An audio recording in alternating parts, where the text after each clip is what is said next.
Coming up next is Us As We Are. On Us As We Are, host Keegan Van Hook from Southern Oregon PBS explores people and places of Southern Oregon. In this audio version of the SOPBS TV program, which airs tomorrow, we'll hear about the oldest bar in Oregon and an Eagle Point air show featuring remote control aircraft. Howdy there, folks. I'm Keegan Van Hook, and this is Us As We Are. Today, I'll be sharing 2 stories from my recent travels around Southern Oregon. We'll go to the Rogue Eagles RC Air Show in Eagle Point and learn about the hobby of building and flying remote control aircraft. But first, we're 44 miles north of Lakeview in Paisley, Oregon at the Pioneer Saloon and Restaurant, celebrating its 140th anniversary. The Pioneer Saloon is the oldest bar in the state and looks the part of an old-school cowboy saloon. It still plays this role unabashedly. We went to Paisley thinking we were just going to hear about the history of the bar itself, but found out the place was a hub for the small but vibrant ranching community of Paisley, Oregon. My name is John Steffes. I'm the owner-operator of Pioneer Saloon and Restaurant in Paisley, Oregon, and we are at the 140-year anniversary of the bar, the saloon here. I'm Emmett Williams. I'm a bartender here. What's it like working here at the oldest bar in the state of Oregon? It's a lot of fun. You learn a lot of history about the area. My name is Zachary Funk. We're in Paisley, Oregon. The history behind this, it's been bought, it's been sold. It's a piece of the town, it's a piece of the county. I'm Brandon. I live in Paisley. I ride horses every day. Now, what do you think about the Pioneer Saloon here and it turning 140 years old? I think it's an achievement, and I think it's a very big tourist attraction. I'm Pablo Alvarado. I'm from San Diego, California. I've been out here for 2 years and a half now. Love this country. Wouldn't change it, you know. Atmosphere, people are so friendly and nice to you. You know, it's can't beat the ranching communities. Yeah, what do you think about this place, this bar, and the fact that it's turning 140 years old? Shoot, that's 3 times my age. Tonight we're having an Old West costume contest for kids, and we have Summer Tusk, which is a band out of Lakeview that's played here a bunch of times. Whoa, well, I'm the type of guy who never settled down. Okay, I'm Brenda Morgan. I'm writing a book about this area from 1870 to 1940. So what can you tell me about the history of this place? 140 years of the Pioneer Saloon. Oh, isn't that neat? That long, and it's always been in operation. William Henry Miller is the one that started this. He came here in about 1871, and he homesteaded out north of town. He died right after he started this. He was killed in a horse wreck down in Humboldt, California. I'm Marie Lee, and I'm curator of Lake County Museum and Schmink Memorial Museum in Lakeview, which also belongs to Lake County. The bar was brought around by ship from somewhere on the East Coast, around the Horn in South America, and up into Portland, probably, into the harbor at Portland. Very possibly came down the Columbia River to about the Dalles and then was freighted on to Paisley. So all this wood and sort of ornate furniture, that was all shipped here from the east? I think that the story is quite probable. Here's saloon owner John Steffes again. My wife and I have owned it for almost 8 years now, and I actually met her after I put the offer in on the bar, but I was on a motorcycle trip, and I came through the area and just fell in love with the area, and then I spent a few days here in town and played some poker with some of the locals. They mentioned that it was for sale, and I came back about a week later and put an offer in on the bar, and I didn't have any experience managing or owning a restaurant. I'd worked in restaurants for many, many years, so that was a big learning curve at the beginning to learn how to run a restaurant and get it running smoothly. We just kind of put our heads down and worked hard and tried to be good to the people around us, and it's been an interesting experience, a good experience. So my name is Tylen Babb. I was born and raised here in this town. Graduated all 12 years of school here. My dad is of a family line saddle making company here. My family's been here for roughly about 100 years. They originated in Wyoming and then migrated over here. So then here, you're the cook here at the saloon? Yes, I am a cook here. What's it like working at a place that's so deeply historical like this? I have one other cook.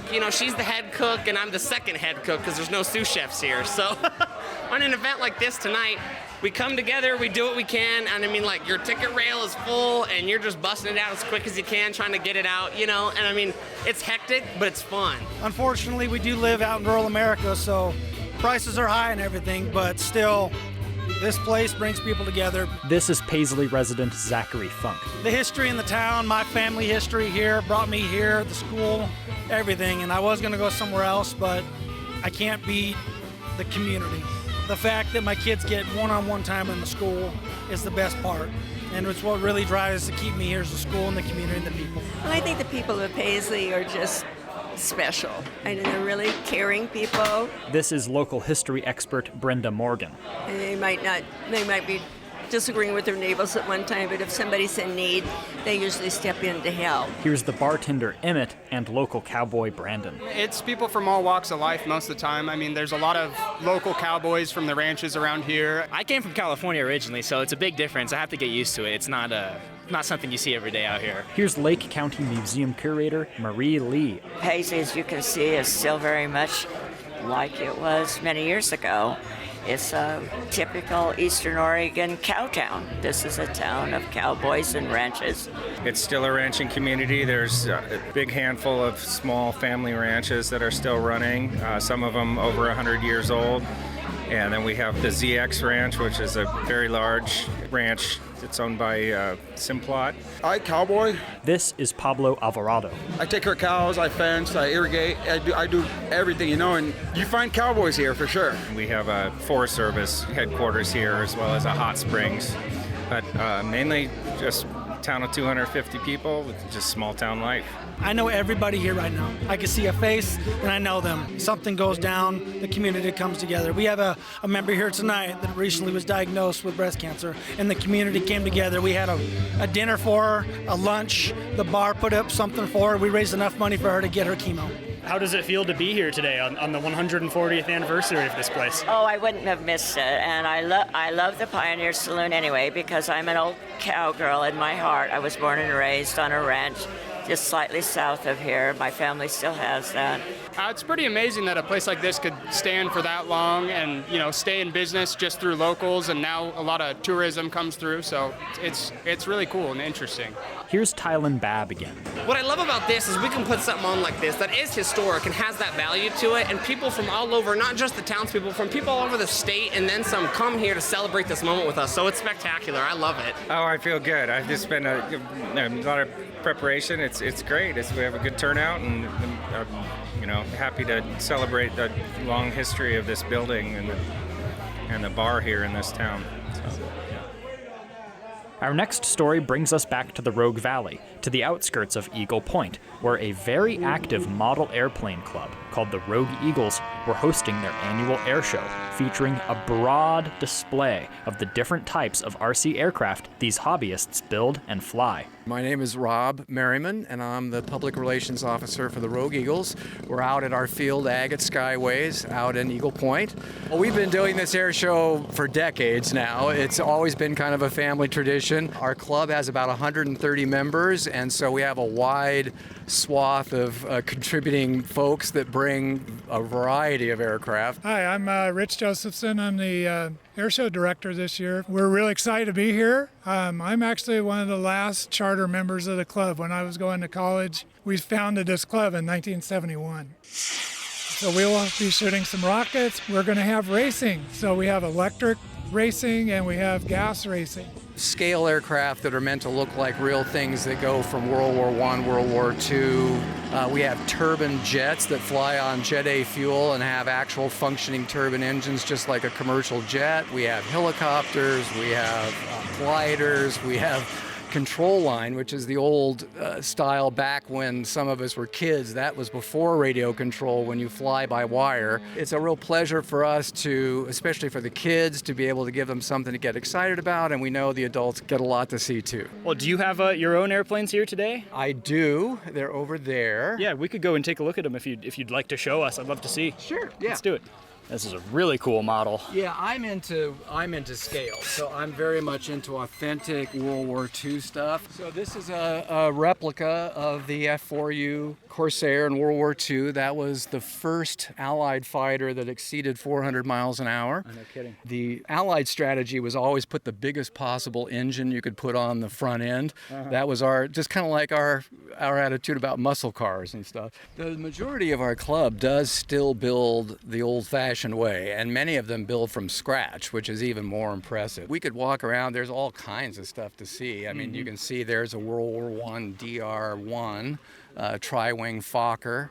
That was the famous plane that the Red Baron flew. My name is Rick Lindsay. Rick is the owner of the tri-wing Fokker. This airplane was put together by probably the master builder in this club, which is him. And what's your name, sir? Martin Sherman. Building it was an amazing feat of engineering. It's got a twin-cylinder engine from England. The landings are a little bit iffy, and the thing is, you always have to land. To really get it accurate takes a little bit of research, and it's really fun to kind of learn about those historical things. And then there's the engineering aspect of, bringing everything together and following directions and dry fitting things and making sure it all fits right before you glue it. There's that part. And then in the case of the stuff that flies, then you've got the added satisfaction of actually seeing it go to the air and, experiencing it the way, again, many times with the actual characteristics that the real plane had, both good and bad. The larger planes do fly off of gas, so we have 4-stroke engines there. This is with a large electric motor, as Joe was saying, so now electric is becoming more and more popular. Electric is shorter flying time, but much easier in terms of getting in the air. You don't have any issues of the mess afterward. You just plug it in and go. And so it's a case of convenience in that regard versus the benefit of more flying time. And for a lot of the old school guys, they enjoy the whole engine thing. They tear them down, rebuild them. It's just like with cars, fine-tuning them, getting them to work. That over there is a turbine jet. So the Navy plane that you see across there, that's a real turbine. And you'll see when he goes to the flight line, it has a very similar startup process to the commercial airliners where there's an initiation of the turbine engine that just gets it started. Then the fuel kicks in and then they have to test it, full throttle where it'll blow away the field. They have to have fire extinguishers on hand. There's all kinds of special safety requirements for that because it's a whole different ball game. When a turbine jet is landing, he has to anticipate his airspeed ahead by 3 to 4 seconds because if he needs a sudden burst of airspeed to make the runway, it isn't going to happen right away. So it's much, much trickier to fly and to respond to. But you'll see it has virtually unlimited vertical. They could go as high as you want, and they fly at a top speed of probably over 200 miles an hour. We have to cap out at 200. But they could go faster, technically speaking? Technically, yes. How did you get into this hobby, if I can ask? Well, so for me, and I think it's true of a lot of guys, I just knew early on that I would never be able to afford being a scale pilot. It just is a very expensive proposition. And so for me, radio control appeared to be the closest I was ever going to get. I started 10 years ago. It's been a blast. I've learned so much about aviation. In fact, I now teach at our youth aviation summer camp. The fundamentals of flight are every bit in play with RC as they are in real aircraft. So there's a very satisfying aspect to just knowing that you're in control and you're doing things the way you need to do it. A little tidbit is I started when I was 7. My brother went off into the Navy. And lo and behold, in college, I was flying RC planes. And I actually got my private pilot's license in 1971. And I went on and got commercial and instructor and fixed wing and helicopter and aerobatic and owned an aerobatic airplane. So models aren't toys. They're actually small renditions of a full-size aircraft. And you get a lot of excitement from that aircraft. And so I was able to fly full-size and enjoy hobbies. So now I'm retired. And I continue to fly models and enjoy it very much. That's all I have time for today, but if you want to learn more about these topics, I encourage you to tune in to my full-length program on Southern Oregon PBS. We'll be airing an episode all about Paisley and the Pioneer Saloon tomorrow, Saturday, August 5th at 7 p.m., and the RC Air Show will follow in the near future. You can also find us at sopbs.org/usasweare. Thanks for listening. I've been Keegan Van Hook from Southern Oregon PBS.